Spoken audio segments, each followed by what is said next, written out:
तो चलो स्टार्ट कर लेते हैं। सबसे पहले तो हम लोग बात करेंगे कि टेंजेंट क्या होती है। आप लोग सर्कल की टेंजेंट के बारे में जानते हैं कि सर्कल की जो टेंजेंट होती है वो सर्कल को किसी एक ही पॉइंट से पास करके जाती है। लेकिन टेंजेंट का ये एक जनरल डेफिनेशन नहीं हो सकता। टेंजेंट क्या होती है, इसको हम किस तरीके से डिफाइन कर सकते हैं। आप लोग देख सकते हैं कि जैसे कि ये कर्व आपके सामने है, ये कर्व सी जो है, ये लाइन इस कर्व को एक पॉइंट से पास कर रही है, लेकिन एक पॉइंट से पास करने वाली लाइन जो है वो टेंजेंट नहीं होती है, इसे आप टेंजेंट नहीं कह सकते हैं। It is not a tangent. ना उसके बाद सेकेंड एग्जाम्पल के अंदर आप लोग देखना कि जो टेंजेंट लाइन है ये इस पॉइंट P के ऊपर कर्व को टच कर रही है और साथ में वापस से किसी Q पॉइंट पे कर्व को इंटरसेक्ट कर देती है। यानी कि अगर कोई टेंजेंट के बारे में बात करेंगे तो ये जरूरी नहीं है कि टेंजेंट कर्व को एक ही पॉइंट से पास करे। वो हो सकता है कि दो पॉइंट से पास कर ले, या हो सकता है कि एक पॉइंट से पास करने वाली भी लाइन टेंजेंट ना हो, या दो पॉइंट से पास करने वाली लाइन क्या है, टेंजेंट है। और वो जो लाइन कर्व को क्रॉस भी कर सकती है वो भी एक टेंजेंट पॉसिबल है। आप लोग देख सकते हैं कि ये लाइन L जो है इस कर्व C की इस पॉइंट P के ऊपर टेंजेंट है। यानी कि कोई टेंजेंट हो सकता है कर्व को क्रॉस भी कर ले, ऐसा भी हो सकता है। जैसे इसमें भी आप लोग देख सकते हैं कि ये टेंजेंट लाइन इस कर्व को क्रॉस करके जा रही है। इसका मतलब ये है कि जो हम सर्कल की टेंजेंट के बारे में पढ़ते हैं कि वो लाइन जो सर्कल के एक ही पॉइंट से पास कर रही है या फिर उस पॉइंट पे जाने वाली रेडियस के परपेंडिकुलर है, उस लाइन को हम टेंजेंट वहाँ पे सर्कल में कह देते थे। लेकिन ये जनरल डेफिनेशन नहीं है।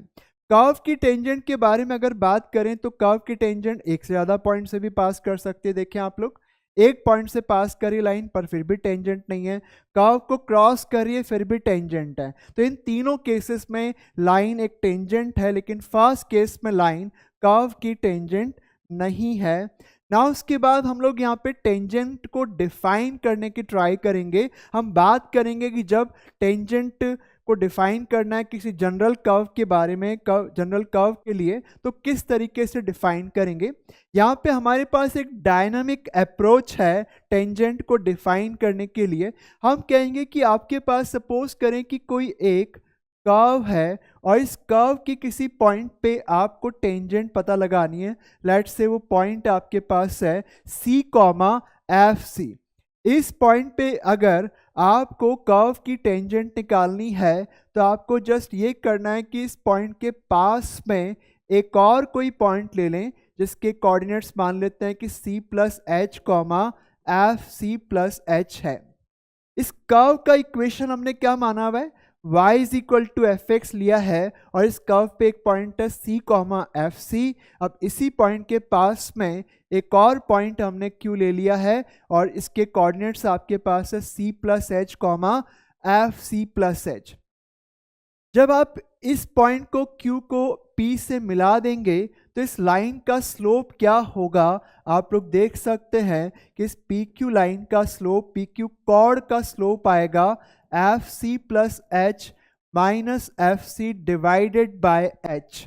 नाउ एक काम करेंगे कि H को हम धीरे धीरे जीरो की तरफ अप्रोच कराएंगे तो ये जो Q पॉइंट है वो धीरे धीरे P की तरफ जाता चला जाएगा। तो ऐसे केस में जो कॉर्ड है वो आप देख सकते हैं कि जो कॉर्ड की लेंथ है एक तरह से वो जीरो की तरफ जाती हुई दिखाई देगी।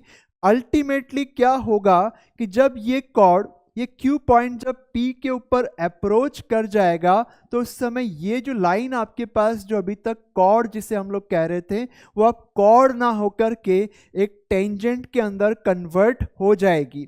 यानी कि आप लोग बोल सकते हैं कि slope of m of tangent at P अगर आपको चाहिए तो इसमें आप लोग लिमिट लेंगे h tending to 0 of FC plus H minus FC divided by H।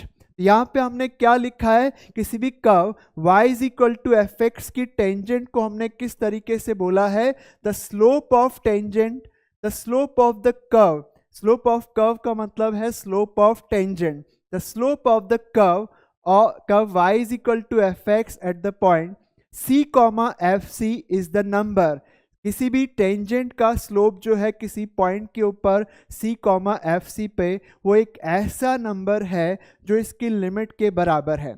यानी कि limit h tending to 0 F C plus H minus F C divided by H, इसका जो लिमिट होगा वही टेंजेंट का स्लोप होगा।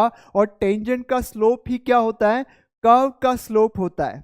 यहाँ पे हमने क्या लिखा हुआ है? प्रोवाइडेड द लिमिट एग्जिस्ट, यानी कि ये लिमिट को एग्जिस्ट करना चाहिए, या मान के चल रहे हैं कि लिमिट का एग्जिस्टेंस है। अगर इस लिमिट का एग्जिस्टेंस नहीं है तो ऐसे केस में उस पॉइंट के ऊपर कर्व की कोई भी टेंजेंट नहीं बन सकती है। तो आप लोग इस चीज को समझें कि कर्व की टेंजेंट का स्लोप किसी पॉइंट के ऊपर निकालना है तो इसका स्लोप, इसकी लिमिट आपको निकालनी पड़ेगी। इसको यहां से फिर से एक बार देख लें। सपोज करें कि आपके पास एक पॉइंट है c plus H comma F C plus H, और इसी पॉइंट के पास में c प्लस एफ सी तो एक पॉइंट हो गया, और इसके पास में c plus H comma F C plus H है। ये कर्व आपके पास गिवन है, और इस कर्व के किसी पॉइंट p के ऊपर आपको चाहिए टेंजेंट। तो अगर आप p पॉइंट के ऊपर कर्व की टेंजेंट निकालना चाहते हैं, लेट्स से कि ये पॉइंट p है, तो इसी पॉइंट के पास में कर्व के ऊपर एक और पॉइंट हमने लिया c plus H comma F C plus H. तो इस सीकेंट का जो स्लोप आपके पास है वो आएगा this distance divided by this distance, और ये डिस्टेंस आपके पास क्या है? F C plus H minus F C, और जो बेस आपके पास दिख रहा है वो h आपको दिखाई दे रहा है। तो यानी कि आपके पास इस सीकेंट का जो स्लोप है F C plus H minus F C divided by h होगा, और इसके अंदर आपके अगर आप लिमिट ले लेंगे h टेंडिंग टू 0, तो ये जो स्लोप आपको मिलेगा लिमिटिंग कंडीशन के अंदर वही आपके पास टेंजेंट का स्लोप होगा, प्रोवाइडेड कि वो लिमिट आपके पास क्या करे? एग्जिस्ट करे। डेरिवेटिव्स को हम डिफाइन करेंगे। डेरिवेटिव को किस तरह से डिफाइन किया जा सकता है? We say derivative of a function f at point c is denoted by F dash C. अगर आपको किसी फंक्शन का fx का c के ऊपर डेरिवेटिव को डिफाइन करना है तो इसके लिए नोटेशन है ये f डैश c, जिसको आप चाहें तो f प्राइम c भी पढ़ सकते हैं, प्रोवाइडेड कि ये लिमिट एग्जिस्ट करे। कौन सी? ये वाली। इस लिमिट को जो कि टेंजेंट का स्लोप होता है, इस लिमिट को ही हम लोग derivative of function at c कहते हैं। तो एफ डैश सी क्या हो गया? एफ डैश सी हो गया, देखिए आप लोग चेक करना। सबसे पहले ये पॉइंट आपके पास है c कॉमा एफ सी, और ये पॉइंट इसके पास में इस कर्व के ऊपर लाई कर रहा है। देखें ये कर्व है, इस कर्व को मान लें कि कर्व c कर्व है। इस कर्व के ऊपर एक पॉइंट है c कॉमा एफ सी, और इसके नज़दीक कर्व पे एक और पॉइंट आपके पास है c plus H comma F C plus H.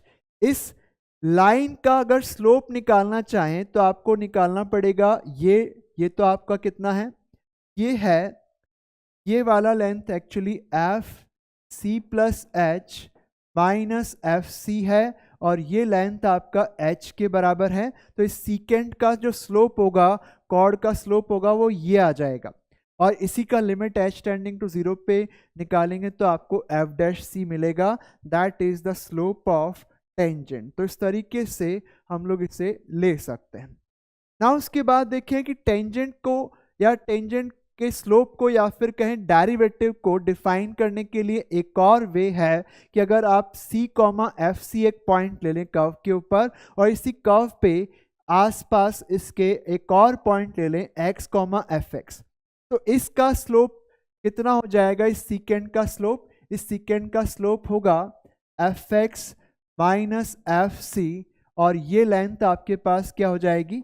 x minus सी के बराबर हो जाएगी। तो इस लाइन का स्लोप है F X minus F C divided by X minus C, और जब x c की तरफ जाएगा तो ये पॉइंट धीरे धीरे, ये वाला पॉइंट धीरे धीरे कर्व पे चलेगा, और अल्टीमेटली ये जो लाइन है, ये जो सीकेंट है, वो टेंजेंट के अंदर कन्वर्ट हो जाएगी। ये टेंजेंट आपके पास इस पॉइंट पे मिलेगी। लेट्स से कि ये टेंजेंट आपको मिल रही है, तो आप लोग देख सकते हैं कि टेंजेंट का स्लोप होगा इस सीकेंट के स्लोप की limit x tending to c पे। तो अगर आप इसका लिमिट ले लें x टेंडिंग टू c पे, इसको आपको थोड़ा ठीक करना पड़ेगा। Limit x tending to c पर इस एक्सप्रेशन का जो लिमिट होगा वही एक्चुअल में फंक्शन का डेरिवेटिव है c के ऊपर, और इसको डिनोट करने का तरीका होता है f'(c). अब आप क्योंकि जानते हैं कि जब आप लिमिट निकालेंगे x टेंडिंग टू c पर, तो आप c के राइट से भी आ सकते हैं और लेफ्ट से भी आ सकते हैं।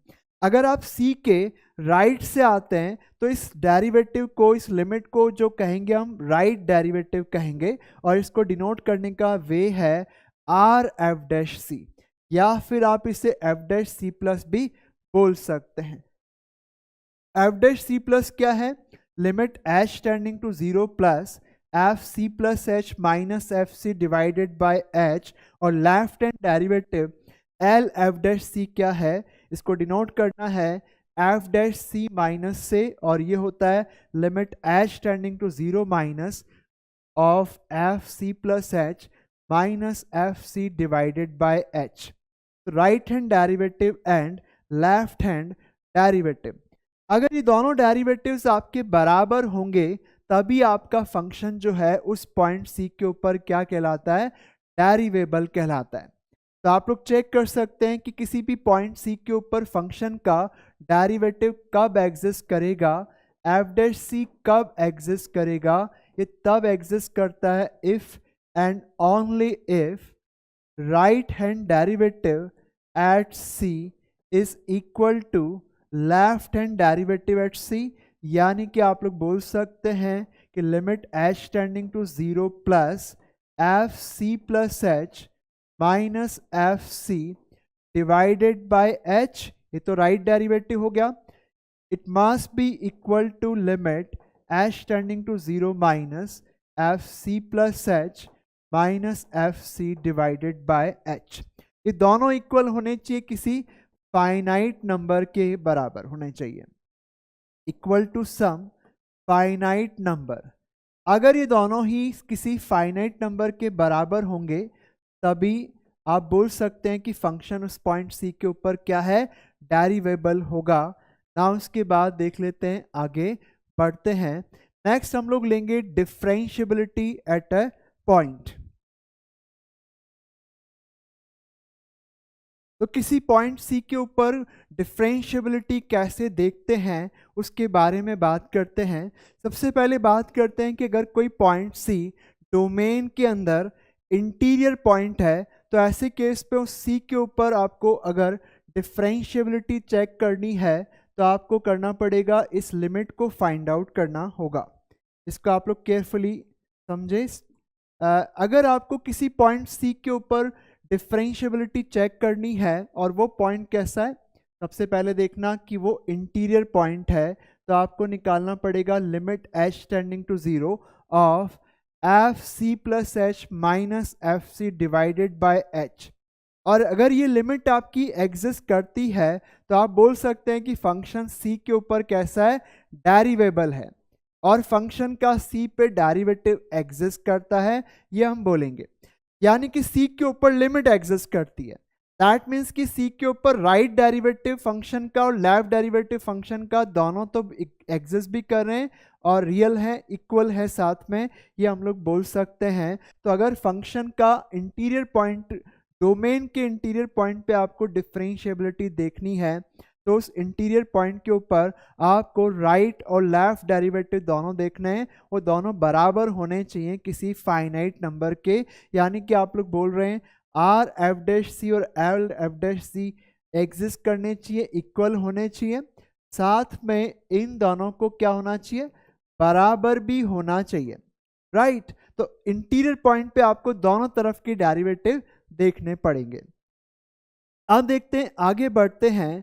अगर कोई डोमेन का राइट एंड पॉइंट B है तो उस राइट एंड पे आप और राइट में नहीं जा सकते, तो आपको लेफ्ट में जाना है, तो यानी कि आपको लेफ्ट हैंड डेरिवेटिव B के ऊपर निकालना पड़ेगा। तो इसका मतलब fb plus h minus fb divided by h की लिमिट लेनी पड़ेगी h टेंडिंग टू 0 माइनस पे, यानी कि लेफ्ट हैंड डेरिवेटिव आपका एग्जिस्ट करेगा b के ऊपर, ये है L F dash b। And now similarly अगर कोई पॉइंट डोमेन का लेफ्ट एंड पॉइंट है तो आप उससे और लेफ्ट में नहीं जा सकते, तो आप राइट में जाएंगे, तो एक के ऊपर आपको राइट हैंड डेरिवेटिव निकाल के देखना होगा। तो एक के ऊपर राइट हैंड डेरिवेटिव निकालना है तो आपको F A plus H minus F A upon H की लिमिट लेनी है एच टेंडिंग टू 0 प्लस पे, इसको हम लोग कहेंगे राइट हैंड डेरिवेटिव एट ए। तो इस तरह से फंक्शन का डेरिवेटिव आपको डिफाइन करना है, डिफरेंशिएबिलिटी को आपको चेक करना है। तो अगर आप किसी इंटीरियर पॉइंट पे डिफरेंशिएबिलिटी देख रहे हैं तो वहां पे आपको राइट लेफ्ट डेरिवेटिव दोनों निकाल के देखने पड़ेंगे और दोनों को बराबर होना चाहिए, फाइनाइट नंबर के बराबर होना चाहिए। और अगर एंड पे देख रहे हैं तो राइट एंड पे लेफ्ट डेरिवेटिव लाना पड़ेगा और लेफ्ट एंड पे राइट डेरिवेटिव आपको फाइंड आउट करके देखना है। एक बहुत ही इंपॉर्टेंट थ्योरम आपको यहाँ पे समझनी है, डिफरेंशिएबिलिटी इंप्लाइज कंटिन्यूटी। स्टूडेंट्स आप लोग इस चीज को हमेशा ध्यान रखेंगे कि अगर कोई फंक्शन किसी जगह पे किसी पॉइंट पे कर्व के किसी पॉइंट पे अगर डिफरेंशिएबल दिया हुआ है तो वो कंटिन्यूस जरूर होगा, यानी कि अगर डिफरेंशिएबिलिटी गिवन है तो कंटिन्यूटी इंप्लाइड होगी। पर अगर आपके पास कोई फंक्शन ऐसा दिया हुआ है जो कि क्या है, डिसकंटिन्यूस है, यानी कि वहाँ से वो ग्राफ का वहाँ से जो पॉइंट कर्व है उस पॉइंट से टूटा हुआ होगा, तो ऐसे केस में वहाँ पे डिसकंटिन्यूटी है, तो वहाँ पे डिफरेंशिएबिलिटी नहीं हो सकती है। तो जो फंक्शन कंटिन्यूस नहीं होता है वो डिफरेंशिएबल नहीं होता है, लेकिन जो डिफरेंशिएबल होता है उसको कंटिन्यूस होना कंपलसरी है। इसको आगे हम थोड़ा और डिस्कस करेंगे। तो आप लोग इस एग्जाम्पल को देखना, एफ एक्स बराबर बॉक्स एक्स। आप सभी जानते हैं कि बॉक्स एक्स का जो ग्राफ है ऐसा वी शेप ग्राफ बनता है। अगर आप इस फंक्शन को देखें तो ये 0 पे कंटिन्यूस है, लेकिन अगर हम 0 पे फंक्शन का डेरिवेटिव निकालें तो देख लें कि 0 पे फंक्शन का डेरिवेटिव क्या आता है। तो आप लोग नोटिस करना, x टेंडिंग टू 0, 0 पे आपका फंक्शन x टेंडिंग टू 0 पे mod x f0 0 divided by x। तो ये आपके पास हो गया x tending to 0 modulus of x divided by x। आप जानते हैं कि मॉड्यूलस x अपॉन x का अगर 0 पे राइट लिमिट निकालने गए तो +1 आ जाएगा और अगर लेफ्ट लिमिट निकालने गए तो -1 आ जाएगा। इसका मतलब ये लिमिट एग्जिस्ट नहीं कर रहा, तो इसका मतलब ये फंक्शन कंटिन्यूस तो है 0 पे पर डेरिवेबल नहीं है। तो यानी कि अगर कोई फंक्शन डेरिवेबल अगर कोई फंक्शन आपके पास डिफरेंशिएबल नहीं है तो हम इसे कंटिन्यूस नहीं है ऐसा नहीं कह सकते, पर अगर कंटिन्यूस नहीं है तो आप उसे नॉन डिफरेंशिएबल जरूर कह सकते हैं। ये एग्जाम्पल मैंने किसका लिया है, ये फंक्शन आपका कंटिन्यूस है at 0 but it is not derivable at 0। इसका मतलब ये है कि कंटिन्यूटी जो होती है वो डिफरेंशिएबिलिटी की गारंटी नहीं होती है। अगर फंक्शन कंटिन्यूस नहीं है तो डिफरेंशिएबल नहीं होगा, ये आप श्योरली कह सकते हैं। लेकिन अगर एक फंक्शन कंटिन्यूस है तो हो सकता है कि वो डिफरेंशिएबल ना हो। तो यहाँ पे अपन एक चीज़ लिख सकते हैं इस एग्जाम्पल के बेसिस पे कि continuity need not imply differentiability, यानी कि अगर कोई फंक्शन कंटिन्यूस है नहीं तो फिर तो वो पक्का नॉट डिफरेंशिएबल आना चाहिए, लेकिन अगर वो कंटिन्यूस है तो हो सकता है कि वो डिफरेंशिएबल हो और ये भी हो सकता है कि वो डिफरेंशिएबल ना हो। अब बॉक्स एक्स क्योंकि कहीं पे भी कंटिन्यूस नहीं होता है इंटीजर्स के ऊपर, तो इंटीजर्स पे अगर ये डिसकंटिन्यूस है तो इंटीजर पे कैसा होगा, पक्का नॉन डिफरेंशिएबल होगा। तो this function is non derivable at all X belonging to integers. तो अगर फंक्शन डिसकंटिन्यूस है तो पक्का नॉट डेरिवेबल होगा। आप सभी जानते हैं कि बॉक्स एक्स का जो ग्राफ है वो कुछ इस तरीके का होता है, और ये ग्राफ आपको पता है, ये ग्राफ बॉक्स एक्स का जो ग्राफ है वो डिसकंटिन्यूस रहता है सारे इंटीजर्स पे। ओके, तो इस तरह से ग्राफ बनता है इसका, ये ग्राफ होगा, तो हर इंटीजर पे टूट जाता है। तो इसका मतलब है कि जहां पे डिसकंटिन्यूस है वहां पे नॉट डेरिवेबल फॉर श्योर होगा। थ्योरम है यहाँ पे, अगर f और g डेरिवेबल है। अच्छा, मैं इस थ्योरम पे आने से पहले कंटिन्यूटी में भी हमने इस टाइप की कई थ्योरम को पढ़ा है। वहाँ जो हमने पढ़ा था वही थ्योरम्स कंटिन्यूटी की जगह डिफरेंशिएबिलिटी लिख करके आ रही है, समझना। If f and g are derivable at point c, तो ऐसे केस में उन दोनों का सम, दो फंक्शन अगर c पर डेरिवेबल है तो उनका सम, डिफरेंस, प्रोडक्ट और कोशेंट, ये सब के सब डेरिवेबल होते हैं c के ऊपर। एंड ऑल्सो अगर f डेरिवेबल है लेकिन g नहीं है, तो ऐसे केस में सम और डिफरेंस पक्का डेरिवेबल नहीं हो सकते, लेकिन मल्टीप्लिकेशन के बारे में और कोशेंट के बारे में हम कुछ भी नहीं कह सकते। वो डेरिवेबल हो भी सकते हैं और नहीं भी हो सकते हैं। तो चलते हैं आगे। यहाँ पे एक फंक्शन आपके पास दे रखा है cos x plus modulus of x। आपको मैं बता दूं, सारे के सारे ट्रिग्नोमेट्रिक फंक्शन जो होते हैं वो अपने डोमेन के हर नंबर पे डेरिवेबल होते हैं। cos x एक डेरिवेबल फंक्शन है, लेकिन जो mod x से आप जानते हैं कि mod x 0 पे डेरिवेबल नहीं है, तो डेरिवेबल, नॉट डेरिवेबल, तो ऐसे केस में सम नॉन डेरिवेबल आ जाएगा 0 पे। तो इस फंक्शन के बारे में हम कह सकते हैं कि ये 0 के अलावा बाकी सब जगह डेरिवेबल है, 0 पे ये नॉट डेरिवेबल है। ना उसके बाद modulus of sine x plus x पे आते हैं। मॉड्यूलस ऑफ साइन एक्स वहां पे डेरिवेबल नहीं है जहां पे साइन एक्स 0 होता है। जैसे आपको बताया था कि मॉड एक्स 0 x बराबर 0 पे होता है, तो 0 पे मॉड एक्स डेरिवेबल नहीं है। और मॉड साइन एक्स भी क्या होता है, वहां डेरिवेबल नहीं है जहां पे साइन एक्स क्या होता है, 0 होता है। तो ये फंक्शन 0 पे नॉट डेरिवेबल रहेगा, पर ये पॉलिनोमियल फंक्शन है, एवरीवेयर डेरिवेबल होता है। तो इसका मतलब ये सम आपके पास क्या होगा, एवरीवेयर डेरिवेबल है accept at those number eight which sine x becomes 0। तो यानी कि 0 एक वन ऑफ द नंबर्स है जहां पे फंक्शन नॉन डेरिवेबल होगा। And also it is non derivable at all X below X equal to N pi, क्योंकि N पाई पे साइन एक्स क्या होता है, 0 होता है। तो एन पाई पे ये फंक्शन नॉट डेरिवेबल है, पर ये तो डेरिवेबल होता है, तो सम क्या होगा, नॉट डेरिवेबल आएगा। नाउ उसके बाद देख लेते हैं अगला फंक्शन आपके सामने है x मॉड्यूलस ऑफ x। अब इसके बारे में बात करते हैं कि ये डेरिवेबल होगा या नहीं होगा। ये 0 पे डेरिवेबल नहीं होता है, पर ये होता है। इसका मतलब प्रोडक्ट के बारे में कुछ कमेंट नहीं किया जा सकता, we have to make a check, आपको चेक करना पड़ेगा। तो आप लोग देखें, 0 के ऊपर हम राइट डेरिवेटिव निकालते हैं। पहले 0 प्लस पे x टेंडिंग टू 0 प्लस पे fx हो गया, x मॉड x को मैं x लिख देता हूँ, f0 0 हो गया और नीचे x, तो ये 0 आ गया आपके पास। नाउ सिमिलरली 0 के ऊपर लेफ्ट हैंड डेरिवेटिव निकालें तो x tending to 0 minus 0 minus पे ये x और मॉड x को माइनस x लिख दें 0, तो फिर से ये लिमिट क्या आ गई, नेगेटिव 0 0 आ गई एक्चुअली। तो इसका मतलब ये हो गया कि f'0 एग्जिस्ट कर रहा है और वो 0 के बराबर है। तो आप लोग यहाँ पे देख सकते हैं कि ये फंक्शन दोनों में से एक तो आपका x था और एक मॉड्यूलस ऑफ x था। x तो 0 पे डेरिवेबल होता है, पर मॉड्यूलस ऑफ x 0 पे डेरिवेबल नहीं होता।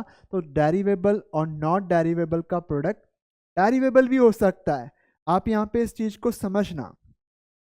ना उसके बाद देखते हैं अगले क्वेश्चन पे चलते हैं, modulus of x cos x। फिर से मॉड्यूलस ऑफ x नॉट डेरिवेबल है 0 पे, लेकिन cos x तो 0 पे भी होता है, सब जगह होता है। तो इसका मतलब ये जो फंक्शन है ये 0 पे मे और मे नॉट बी डेरिवेबल। तो आपको इस फंक्शन का 0 पे डेरिवेटिव निकाल के देखना है। x tending to 0 fx minus f0 upon x minus 0।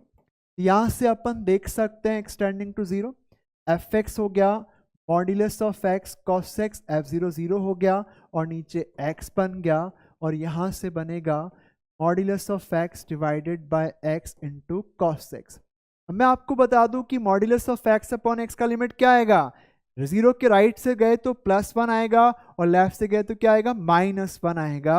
और ये cos 0 1 होता है तो यानी कि एक तरफ से डेरिवेटिव 1 आ रहा है, एक तरफ से -1 आ रहा है, यानी कि ये फंक्शन नॉट डेरिवेबल है 0 पे। अच्छा, इस वाले में और इस पहले वाले क्वेश्चन में आपको क्या फर्क दिख रहा है? मैं एक बार इस क्वेश्चन को एक और तरीके से आपको करके दिखाता हूं। जैसे आपको 0 पे फंक्शन का डेरिवेटिव चाहिए तो fx माइनस f0, fx हो गया बेटा x mod x minus f0 0 हो गया और नीचे x। तो ये आपके पास क्या बन गया, x tending to 0 modulus of x divided by x multiplied by x। अब इस वाले को नोटिस करना और इस वाले को नोटिस करना, इसमें दोनों में क्या फर्क है। देखो ये x यहाँ पे कटा नहीं, यहाँ पे तो ये x कट जाएगा, ये x कट गया और जैसे ये x कटा तो आपको मॉड x मिला जिसका लिमिट 0 होता है, फंक्शन डेरिवेबल हो गया।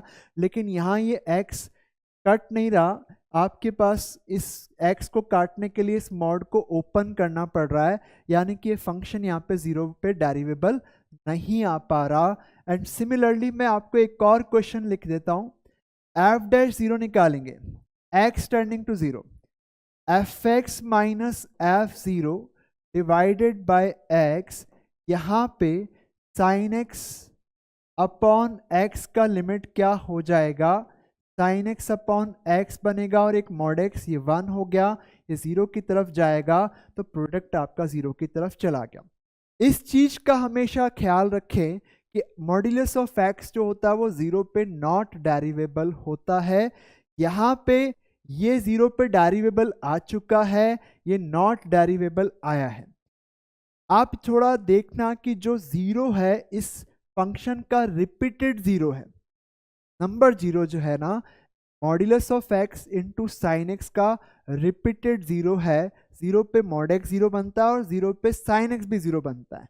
लेकिन यहाँ पे 0 इन दोनों का 0 नहीं है, यानी कि 0 पे ये और ये दोनों एक साथ 0 नहीं बन रहे हैं।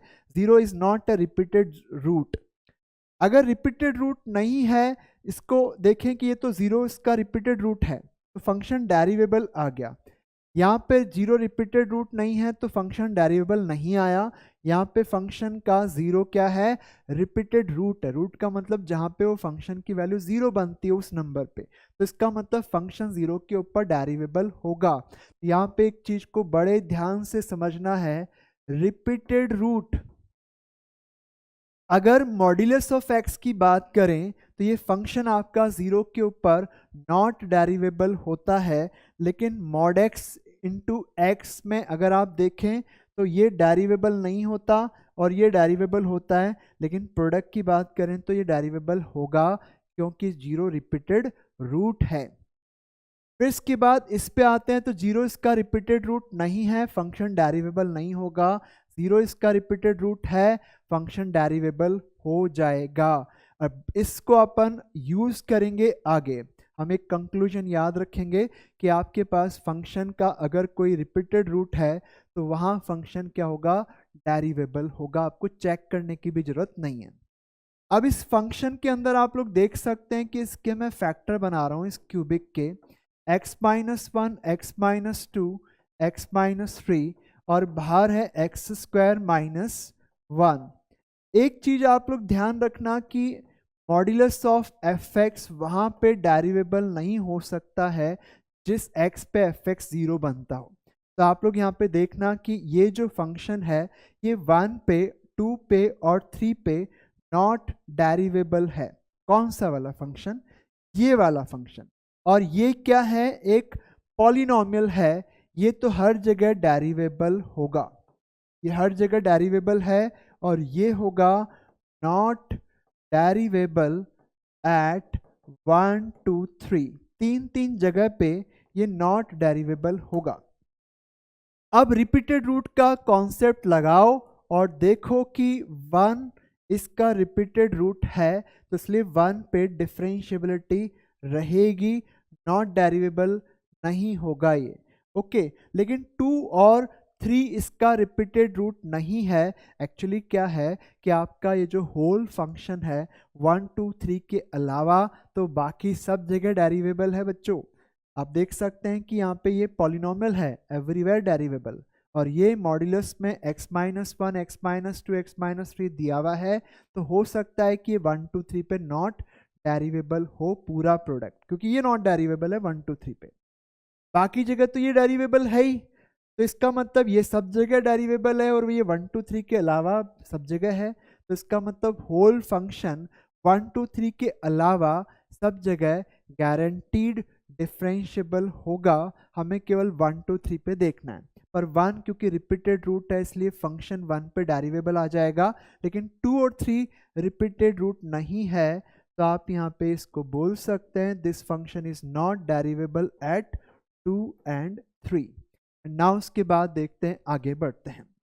अब आप देख सकते हैं कि ये एक्सपोनेंशियल फंक्शन, आप हमेशा ध्यान रखना सारे लॉगरिथमिक फंक्शन, एक्सपोनेंशियल फंक्शन अपने डोमेन के अंदर हर जगह डेरिवेबल होते हैं। e की पावर x-1 सब जगह डेरिवेबल है, और ये जो फंक्शन आपके पास दिया हुआ है x इंटू x-4 का मॉड्यूलस, ये फंक्शन एक्चुअल में 0 और 4 पे नॉट डेरिवेबल है। ये सब जगह डेरिवेबल है, और ये 0 4 के ऊपर डेरिवेबल नहीं है ये वाली टर्म। इसका मतलब पूरा फंक्शन 0 और 4 के अलावा तो सब जगह श्योरली डिफरेंशिएबल होगा, लेकिन हमें 0 और 4 पे देखना है। 0 पे ये 0 बन रहा है और 0 पे ये भी 0 बन रहा है, यानी कि 0 क्या है, रिपीटेड रूट है, लेकिन 4 रिपीटेड रूट नहीं है, तो इसका मतलब ये फंक्शन क्या होगा, नॉट डेरिवेबल एट 4। केवल 4 पे डेरिवेबल नहीं है, बाकी सब जगह ये डेरिवेबल। नेक्स्ट क्वेश्चन पे चलते हैं। When does a function not have derivative at a point. अब हम बात करेंगे कि डेरिवेटिव अगर किसी फंक्शन का नहीं है तो कब कब नहीं होता है, इसके बारे में बात करेंगे। यहाँ पे सबसे पहले बात करें कि अगर फंक्शन का क्या बने, एक कॉर्नर पॉइंट बने।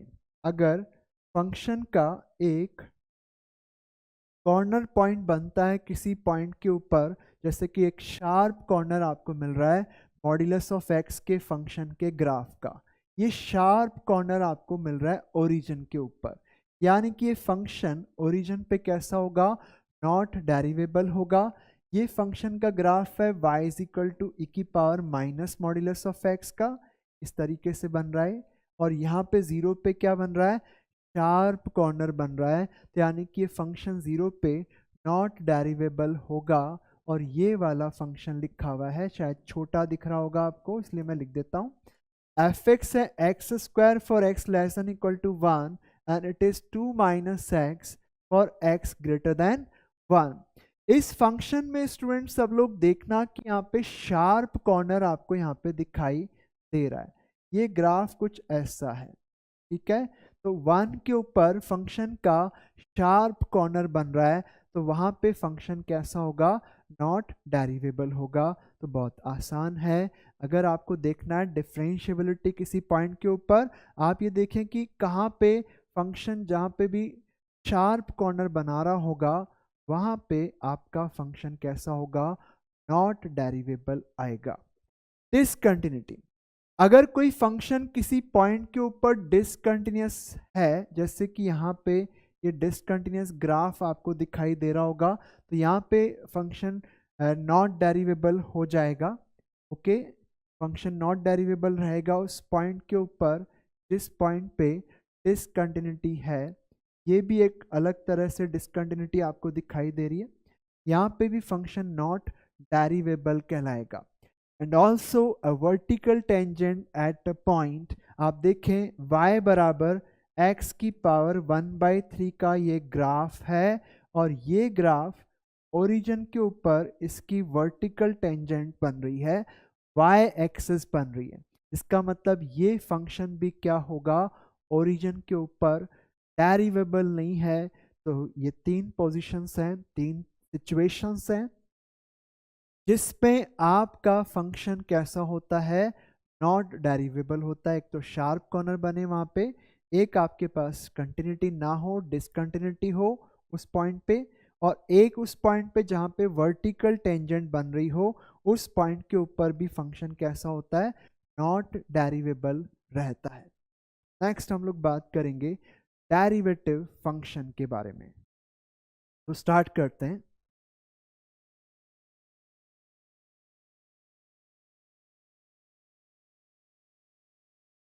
तो चलते हैं स्टूडेंट्स, आगे बढ़ते हैं, डेरिवेटिव फंक्शन के बारे में बात करते हैं। आज हमने अभी तक डिफरेंशिएबिलिटी के बारे में डिस्कस किया। हमने आपको बताया कि कोई फंक्शन कहीं पे डिफरेंशिएबल है या फिर नहीं है, इसको चेक करने का क्या तरीका है, वो हमने यहाँ पे डिस्कस किया। अब हम बात करेंगे आगे डेरिवेटिव फंक्शन की। कोई भी फंक्शन अगर डेरिवेबल है तो ऐसे केस में उस फंक्शन का x नंबर के ऊपर डेरिवेटिव इस तरीके से दिया जा सकता है। अगर कोई फंक्शन डेरिवेबल है तो उसका जो डेरिवेटिव फंक्शन है उसको हम किस तरह से डिफाइन करते हैं, we say that the derivative of function fx with respect to x is again a function. ये फिर से एक फंक्शन होता है जिसको हम एफ डैश से डिनोट करते हैं, जिसका वैल्यू किसी x पे क्या होगा, वो इसके बराबर होगा, limit h tending to 0 fx plus h minus fx divided by h, provided कि आपके पास लिमिट क्या हो, एग्जिस्ट करती हो। अब जो नोटेशन है derivative function of fx with respect to x, या फिर simply derivative of fx with respect to x, इसके लिए नोटेशन है या तो आप लिखेंगे f prime x, y prime भी लिख सकते हैं क्योंकि y बराबर fx है तो y प्राइम भी लिख सकते हैं, dy बाई dx भी लिख सकते हैं, या फिर d by dx of fx भी लिखा जा सकता है। नाउ आगे बढ़ते हैं, डिफरेंशिएशन रूल्स के बारे में बात करते हैं। अगर दो फंक्शन u और v x के डेरिवेबल फंक्शन है और k कोई कांस्टेंट है, तो ऐसे केस में उन दो डेरिवेबल फंक्शन का सम, उनका डिफरेंस, उनका मल्टीप्लिकेशन और उनका कोशेंट भी क्या होगा, डेरिवेबल होगा। ठीक है, और हम इन रूल्स से उनका डेरिवेटिव निकाल सकते हैं। अगर कोई कांस्टेंट फंक्शन है तो ऐसे केस में उसका डेरिवेटिव 0 होगा। आइडेंटिटी फंक्शन x, इसका डेरिवेटिव 1 होता है। u प्लस वी का डेरिवेटिव क्या होगा, d by D X of u plus V आएगा, du by D X plus D V by D X, और u माइनस वी का डेरिवेटिव आएगा du by D X minus D V by D X के बराबर। आगे बढ़ते हैं, constant multiple rule. अगर k कांस्टेंट है और उसको आपने किसी फंक्शन ऑफ u से मल्टीप्लाई किया हुआ है तो k को हम डेरिवेटिव साइन से बाहर कर देंगे, तो k times du by D X हो जाएगा। Product rule, u into V का डेरिवेटिव क्या होगा, u लिखेंगे फिर v का dv बाई डी एक्स करेंगे, फिर प्लस v लिख करके u का डेरिवेटिव हो जाएगा du बाई डी एक्स। ना उसके बाद क्वेश्चन टू लिखें, u बाई v का डेरिवेटिव है v times du by D X minus u times dv by D x divided by v square. तो इस तरीके से आप इन रूल्स को समझ लें। अब इसके बाद हम लोग कुछ स्टैंडर्ड डेरिवेटिव्स पे जाएंगे। d by D X of x to the power n होता है n times x to the power n minus 1, जहाँ पे आपके पास n जो है, सॉरी ये x नहीं है, n है, n जो है वो एक रैशनल नंबर होना चाहिए। अब यहाँ पे इसके रिगार्डिंग कुछ एग्जाम्पल्स को डिस्कस करेंगे। d by D X of 1 upon x, 1/x को लिखा जा सकता है x की पावर -1, तो ये बनेगा -1 x की पावर -1 में 1 घटा दें, तो ये बना -1/x² के बराबर। एंड इसी तरह से d/dx ऑफ √x निकालें, तो √x को लिखा जा सकता है x की पावर हाफ, तो ये बनेगा हाफ टाइम x की पावर हाफ -1। हाफ -1 कितना होता है? -हाफ होता है, और x की पावर -हाफ को नीचे ले जाकर के √x लिखा जा सकता है।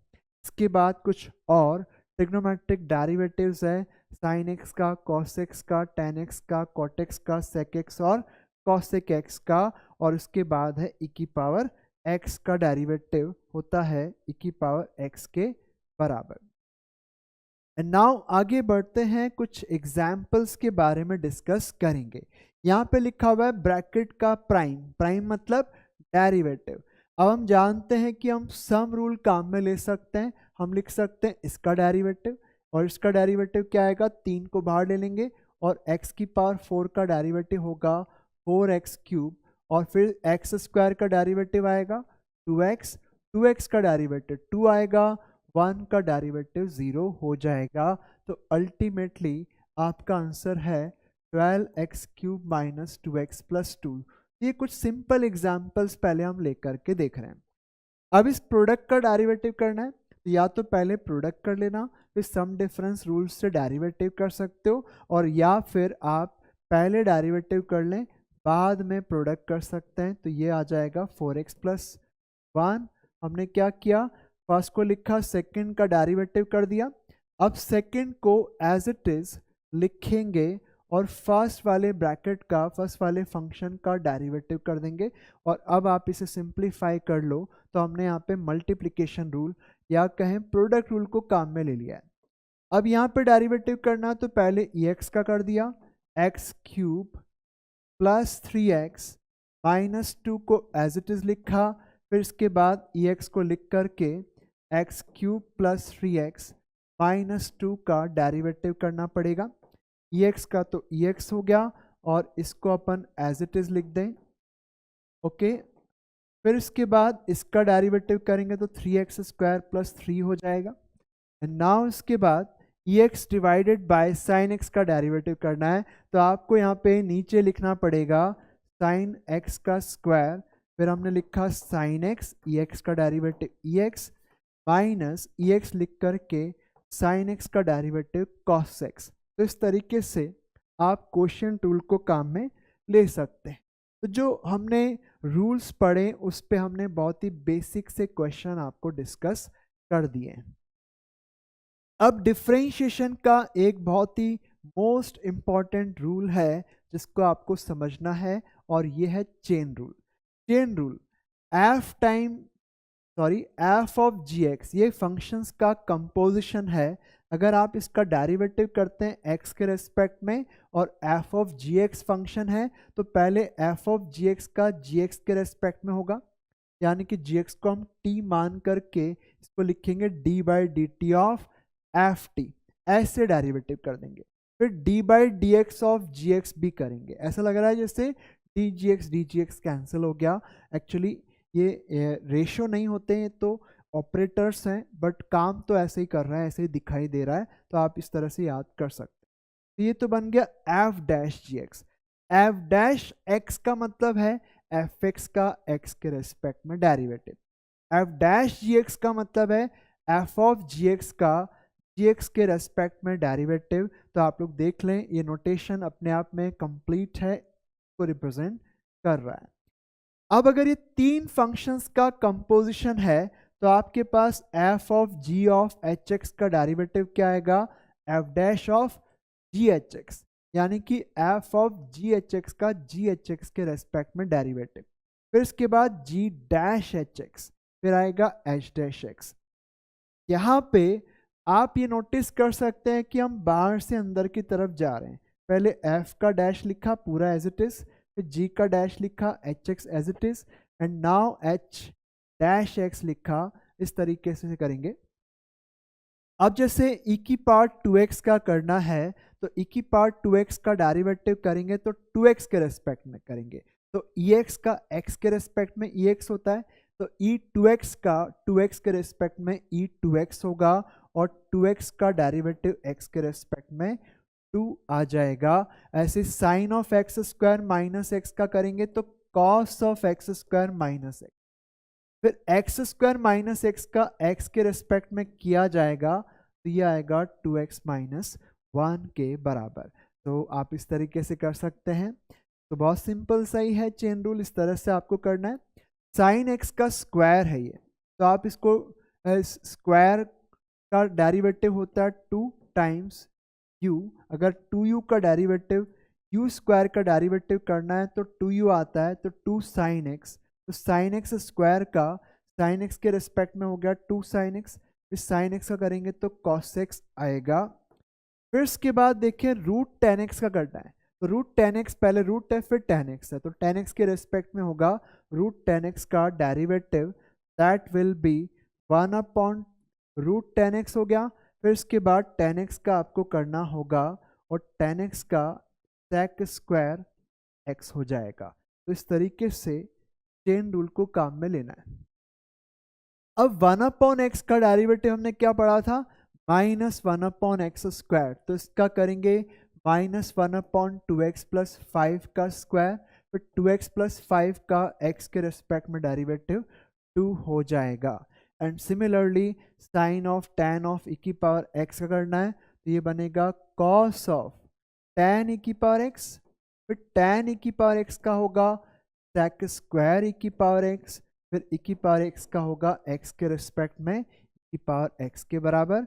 एंड नाउ इसी तरह से tan स्क्वायर थीटा का क्या होता है 2 tan थीटा, तो 2 tan साइन ऑफ e की पावर माइनस एक्स, फिर साइन ऑफ tan ऑफ का करेंगे, देखो tan स्क्वायर का तो 2 tan हो गया और tan का क्या होगा sec square, sec square of sine e की पावर माइनस एक्स, फिर साइन e की पावर माइनस एक्स का होगा cos e की पावर माइनस एक्स, और e की पावर माइनस एक्स का माइनस एक्स के रेस्पेक्ट में करना है e की पावर माइनस एक्स, फिर माइनस एक्स का x के रेस्पेक्ट में आएगा माइनस 1 के बराबर। तो आप लोग यहाँ पे देख सकते हैं कि चेन रूल को हमने यहाँ पे काम में लिया है। तो tan square of sine of e की पावर माइनस एक्स का डेरिवेटिव ऐसे होगा। अब ये एक और फॉर्मूला है a की पावर x का डेरिवेटिव a की पावर x ln a, ये कैसे होता है इसको मैं आपको बता देता हूँ। a कोई base not equal to 1 but positive है, a पॉजिटिव है नॉट इक्वल टू 1 है, ये हम मान के चल रहे हैं। अब अपन लिख सकते हैं a की पावर x को e की पावर x ln a, तो e की पावर x ln a का डेरिवेटिव x ln a के रेस्पेक्ट में किया तो ये आया, और x ln a का x के रेस्पेक्ट में करेंगे तो ln a आएगा, कांस्टेंट है x। इसको वापस से हम a to the power x लिख देते हैं, तो आप देख सकते हैं a to the power x का डेरिवेटिव हो गया a की पावर x ln a के बराबर। तो इस तरह से डेरिवेटिव कर सकते हैं। नाउ उसके बाद बढ़ते हैं सेकंड ऑर्डर डेरिवेटिव। अगर आपने किसी फंक्शन का first order derivative f dash x निकाला और वो भी एक डेरिवेबल फंक्शन हो जाए तो उसको फिर से डिफरेंशिएट करके एक नया डेरिवेटिव फंक्शन निकाल सकते हैं, जिसको हम कहेंगे सेकंड ऑर्डर डेरिवेटिव। तो f डबल डैश एक्स से इसको हम रिप्रेजेंट करेंगे और ये होता है f डैश एक्स का derivative d by D X of this f dash x, और वी से d2 by D x square of F x. And similarly अगर सेकेंड ऑर्डर डेरिवेटिव भी डेरिवेबल है उसका फिर से डेरिवेटिव निकाला जा सकता है। तो f ट्रिपल डैश एक्स क्या होगा d by D X of f double dash x, यानी कि d3 by D x cube of F x. तो इस तरह से आप लोग इसको सेकेंड ऑर्डर या फिर थर्ड ऑर्डर डेरिवेटिव को समझ सकते। तो देखें इनवर्स फंक्शन का डेरिवेटिव कैसे करते हैं। अगर कोई फंक्शन f, उसका इनवर्स फंक्शन f इनवर्स है, f इनवर्स से रिप्रेजेंट करें, तो आप सभी जानते हैं कि F circle F inverse x क्या होता है? F circle F inverse x होता है, F circle F inverse x होता है एक्स के बराबर, राइट? हमें चाहिए एफ इनवर्स का डेरिवेटिव। एक काम करते हैं, यहाँ दोनों तरफ डिफरेंशिएट करते हैं विथ रेस्पेक्ट टू एक्स। तो ये क्या बनेगा? ये तो आपके पास है F of F inverse x बराबर एक्स। चेन रूल से डेरिवेटिव करना तो आपको मिलेगा F dash F inverse x into F inverse dash x बराबर 1। हमें ये चाहिए, तो आपके पास एफ इनवर्स डैश एक्स का वैल्यू होगा 1 upon F dash F inverse X. तो ये एक रिलेशनशिप हमारे पास आ गया है। तो ये रिलेशनशिप आप याद रख सकते हैं। एफ इनवर्स का डेरिवेटिव अगर एक्स पे निकालना है तो ये बराबर होगा 1 अपॉन एफ का derivative eight F inverse x. अगर आपको सेकंड डेरिवेटिव चाहिए एफ इनवर्स का तो फिर से डिफरेंशिएट करो, इसी इक्वेशन को वापस से डेरिवेटिव कर दोगे तो 1 अपॉन यू का derivative minus 1 upon you square आता है। तो आप लिखेंगे माइनस 1 अपॉन इसका square F dash F inverse x का स्क्वायर। फिर इसका अंदर वाले का करेंगे क्योंकि आपने इसका तो कर लिया 1 अपॉन वी का 1 अपॉन यू का माइनस 1 अपॉन यू स्क्वायर हो गया। फिर इसका करेंगे तो ये बनेगा एफ डैश, तो F double dash of F inverse x.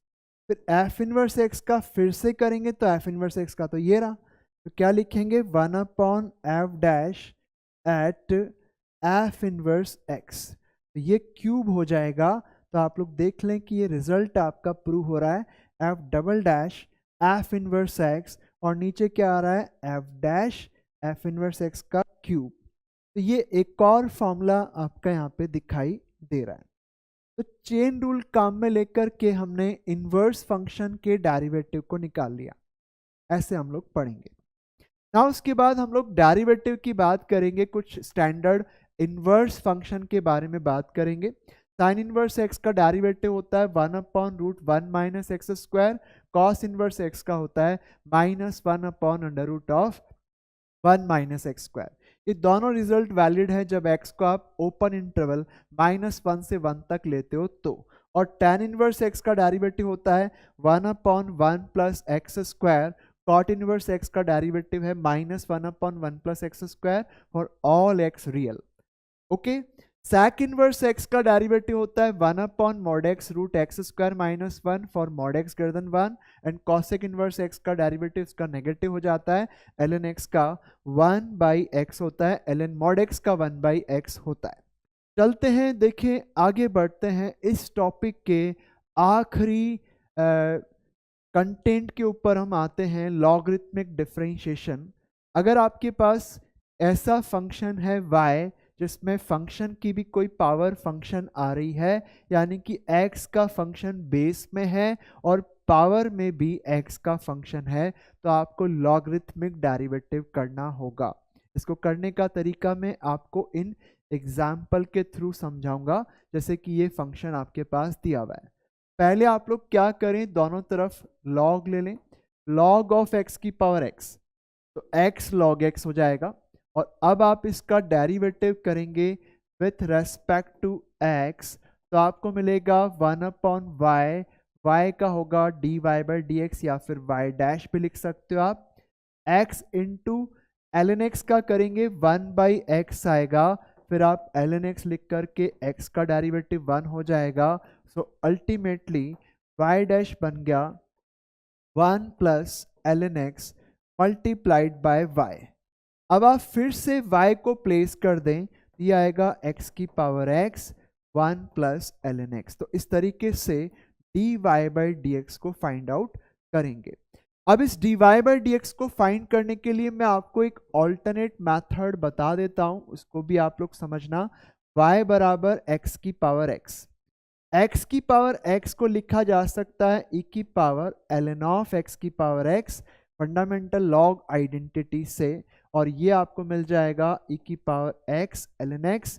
और अब अपन करेंगे differentiation with respect to x, तो y का तो हो गया y डैश, और e की पावर fx का क्या होता है, e की पावर fx होता है, तो e की पावर x ln x। फिर इसके बाद x ln x को डिफ्रेंशिएट करेंगे, तो x लिख करके ln x का 1/x, ln x लिख करके x का डेरिवेटिव 1, फिर वापस से इसको x की पावर x लिख देते हैं क्योंकि दोनों बराबर हैं, तो आपका आंसर देखें ऐसे भी आ गया। तो इस तरीके से भी किया जा सकता है। ना उसके बाद जो अगला एग्जाम्पल है उसको हम लोग ट्राई करते हैं। आप लोग देखें, नेक्स्ट एग्जाम्पल की तरफ बढ़ते हैं। नेक्स्ट एग्जाम्पल क्या लिखा था वहाँ पे, y बराबर x की पावर x की पावर x की पावर x। ये आपके पास एक नेवर एंडिंग एक्सपोनेंट आपको दिखाई दे रहा होगा। यहाँ पे आप लोग देख सकते हैं कि अगर इस पूरे को आपने y मान लिया तो ये भी तो वही है, तो यानी कि इसको फिर से आप y ले सकते हैं। और अब आप लॉगरिथमिक डेरिवेटिव करेंगे, log y equal to y ln x। दोनों तरफ log ले लिया हमने, log to the base e ले लिया है। अब हम दोनों तरफ डिफरेंशिएट करेंगे विथ रेस्पेक्ट टू x, तो ln y का क्या होगा 1/y और y का y डैश, y लिख करके ln x का 1/x हो गया और ln x लिख करके y का डेरिवेटिव y डैश।